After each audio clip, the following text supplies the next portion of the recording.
नमस्कार, मी Sarjerao Salve Star India One मध्ये आपणा सर्वांचं हार्दिक स्वागत करत आहे। तर आताची सर्वात मोठी बातमी, अवसान झालंय, काय भावना? ही अतिशय दुःखद अशा प्रकारची घटना आहे। मधुकरराव पिचड हे नाव महाराष्ट्राच्या राजकारणामध्ये दलित वंचित आदिवासींचा आवाज म्हणून त्यांच्याकडे पाहिलं जायचं।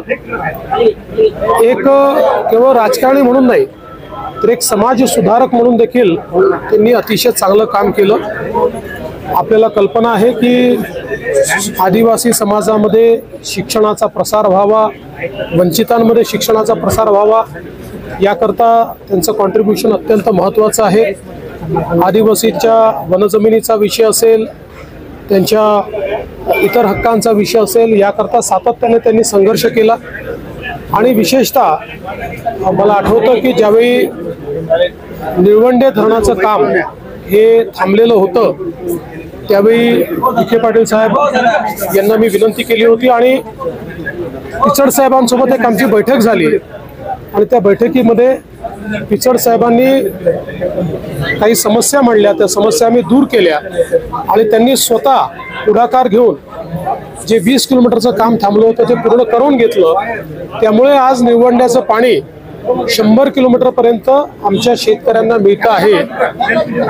एवढंच नाही तर सातत्याने त्यांचा आग्रह असायचा की थोर स्वातंत्र्य सेनानी राघोजी भांगरे यांचं नाव हे भंडारदरा जलाशयाला दिलं पाहिजे।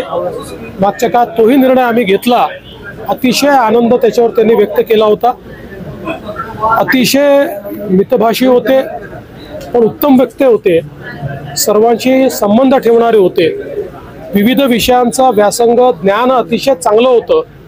कुठलाही विषय मांडत असताना त्या विषयाचा सखोल अभ्यास करून ते विषय मांडायचे।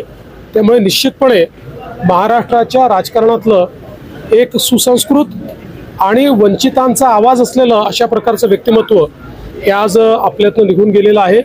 याचं आम्हाला सर्वांना दुःख आहे।